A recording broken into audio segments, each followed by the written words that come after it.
గారు మళ్ళీ మీకు టైం ఇస్తాను. శేషు సార్, మొత్తంగా చూస్తున్నాం 136 ఏళ్ల ఘన చరిత్ర ఒకవైపు సింగరేణిది.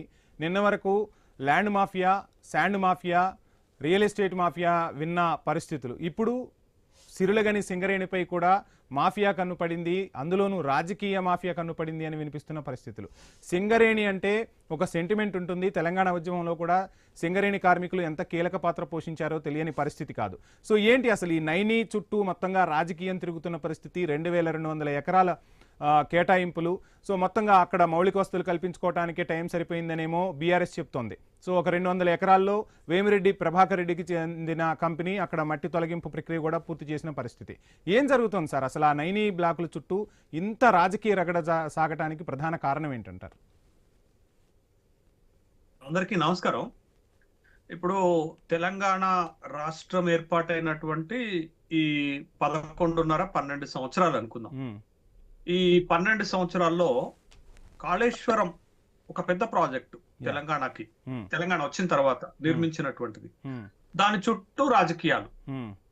తర్వాత దానితో సమానంగా ఉన్నటువంటి మరొక ప్రాజెక్టు దక్షిణ తెలంగాణలో పాలమూరు రంగారెడ్డి ప్రాజెక్టు, దాని చుట్టూ రాజకీయాలు. ఇప్పుడు తెలంగాణకు సిరుల గనిగా పిలువబడుతున్నటువంటి సింగరేణి విస్తరణలో భాగంగా బయటి రాష్ట్రాల్లో వేలంపాట పాడుకున్నటువంటి గని నైని బొగ్గు బ్లాక్ విషయంలో చుట్టూ రాజకీయాలు. ఈ ఇంత కీలకమైన 3 అంశాల చుట్టూ రాజకీయాలు ముసురుకున్నాయి, ఆరోపణలు ముసురుకున్నాయి, అవినీతి మరకలు అంటుతున్నాయి. మరి వీటన్నిటితోటి పార్టీలకు ఏం నష్టం, ప్రభుత్వాలకు ఏం నష్టం, అధికారులకు ఏం నష్టం? ఎవరికి నష్టం అంటే రాష్ట్రానికి నష్టం, రాష్ట్ర ప్రజలకు నష్టం. అంతే కదా జరుగుతున్న తత్వం అంతా ఇదే కదా. ఇక అంటే తెలంగాణ రాష్ట్రము ఇంట్రెస్ట్ ఎవరికి పట్టకుండా చాలా కీలకమైనటువంటి అంశాల చుట్టూ ఓ రాజకీయాన్ని నడుపుతూ రాజకీయం చేస్తున్నటువంటి సంఘటనలు తెలంగాణ రాష్ట్ర ఉద్యమానికే అవమానం. ఇది ఫస్ట్ పాయింట్. శేషు సార్, మొత్తంగా అన్ని రాజకీయ పార్టీలు తూట్లు పడుస్తున్నాయా? తెలంగాణ ప్రజానికానికి, తెలంగాణ అమరవీరుల త్యాగానికి తూట్లు పడుతున్నాయని అనుకోవచ్చు అంటారా? దీనికి కొనసాగింపు ఇంకొకటి చెప్తున్నాను. ఇప్పుడు తెలంగాణలో అనేక రకాలైనటువంటి అవినీతి ఆరోపణలు వస్తున్నప్పుడు కొత్త ప్రభుత్వము ఒక ఇనిషియేటివ్ తీసుకుంటది. పాత ప్రభుత్వాన్ని వదిలిపెడుతుంది, అది మొదటి ప్రభుత్వం కాబట్టి. రెండోసారి ఇప్పుడు కాంగ్రెస్ అధికారంలోకి వచ్చిన తర్వాత ఒక కుంభకోణం ఆరోపణ వస్తే దానిపైన విచారణలకు ఇనిషియేటివ్ తీసుకుంటున్నారు. ఉదాహరణకు 50 కోట్ల రూపాయల స్కామ్ జరిగిందని ఫార్ములా ఈ కార్ రేస్ లో విజిలెన్స్ ఎంక్వైరీ జరిగింది. 50 కోట్లే విజిలెన్స్ ఎంక్వైరీ జరిగింది, ఈడీ ఎంక్వైరీ జరుగుతుంది. తర్వాత రకరకాల ఎంక్వైరీలు, దానిపైన సిట్ ఎంక్వైరీ జరుగుతుంది. 3 రకాల ఎంక్వైరీలు జరుగుతున్నాయి 50 కోట్ల రూపాయల పైన. మరి ఇది 1604 కోట్ల రూపాయల టెండర్ కు సంబంధించినటువంటి ఒక ఇంపార్టెంట్ కోల్ మైన్ పైన ఆరోపణలు వస్తున్నప్పుడు మనము విచారణ ఇనిషియేట్ చేయాలన్నా వద్దా? పాయింట్ 1. పాయింట్ నెంబర్ 2, ఒక మంత్రి పైన ఒక అంశం పైన ఆరోపణ కథనాలు వస్తే దానిపైన సిట్ వేశాం. దానివల్ల తెలంగాణ రాష్ట్రానికి పెద్దగా వచ్చే నష్టం లేదు, కానీ దీనివల్ల వచ్చేటటువంటి నష్టం పెద్దది. కాబట్టి ఇప్పుడు దీనిపైన ఎంక్వైరీ వేయాల్సినటువంటి అవసరం ఉందా లేదా అనేది తెలంగాణ ప్రజలు ఆలోచించుకోవాల్సినటువంటి అంశం.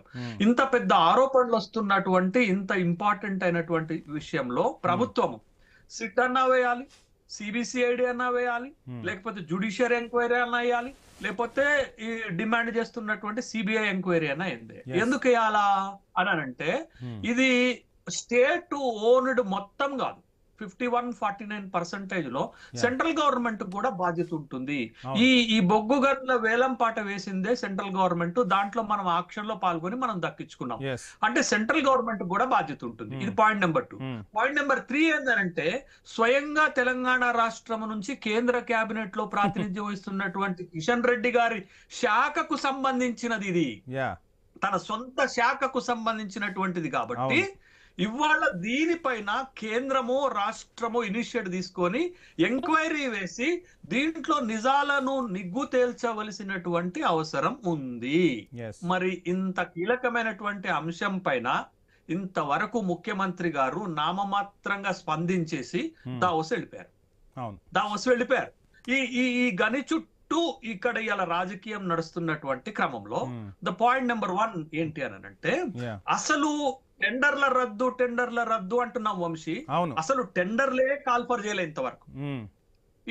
It's one thing you listen అంటే అసలు టెండర్ ఎవరికి ఇయ్యలేదు. టెండర్ రద్దు అంటున్నారు ఎందుకు?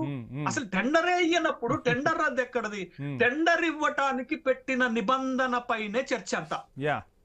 ఏమి నిబంధన? సైట్ విజిటింగ్ అనేటటువంటిది ఒక నిబంధన. అది అవును, అదే వెంకటరెడ్డి గారు ఏంటి మీ సబ్మిషన్ ఏంటి? శేష్ గారు, టెండర్లు రద్దు అనేటువంటిది మీరు అన్నది కరెక్ట్, గానీ టెండర్ల ఆహ్వానం, దరఖాస్తుల ఆహ్వానానికి సంబంధించిన తతంగం నడిచింది, దాన్ని రద్దు చేసినారు. నేను చెప్తాను సార్ అది కూడా కాదు. ఇప్పుడు టెండర్ అనేది ఏ సంస్థకి కన్ఫర్మ్ చేయలేదు. టెండర్ వేయటానికి, టెండర్ ఇవ్వటానికి పెట్టిన నిబంధన కఠినతరంగా ఉంది అనేది. ఆ నిబంధన ఏంటంటే సైట్ విజిట్ అనేటటువంటి ఒక నిబంధన. కొత్తగా కాదు, గతంలో మహారాష్ట్ర పెట్టింది, గతంలో గుజరాత్ పెట్టింది. ఆ 2 రాష్ట్రాల్లో ఇదే విధమైనటువంటి సమస్యలు తలెత్తితే ఆ 2 రాష్ట్రాలు ఈ నిబంధనని సడలించేసినాయి. బట్ అది ఇది వివాదానికి దారి తీస్తే, అట్లాంటి వివాదం ఒక ఎక్స్పీరియన్స్ ఉన్నప్పుడు తెలంగాణ రాష్ట్ర ప్రభుత్వం కూడా ఈ సైట్ విజిటింగ్ అనేటటువంటి నిబంధన ఎందుకు పెట్టింది అనేది ఒక ప్రశ్న. అయితే ఈ సైట్ విజిటింగ్ సర్టిఫికెట్ ఎవరు ఇవ్వాలా? సింగరేణి యాజమాన్యమే ఇవ్వాలా. సింగరేణి యాజమాన్యము సైట్ విజిటింగ్ వాళ్ళకి సర్టిఫికెట్ ఇస్తే, ఆ సర్టిఫికెట్ ఇచ్చిన వాళ్ళకి టెండర్ ఖరారు చేస్తారు. శేషు సార్ డిస్కస్ చేద్దాం. ఇక్కడ 3 కేంద్రం నుంచి డైరెక్టర్లు ఉంటారు, 7 రాష్ట్ర ప్రభుత్వం నుంచి ఉంటారు. సో ఈ డైరెక్టర్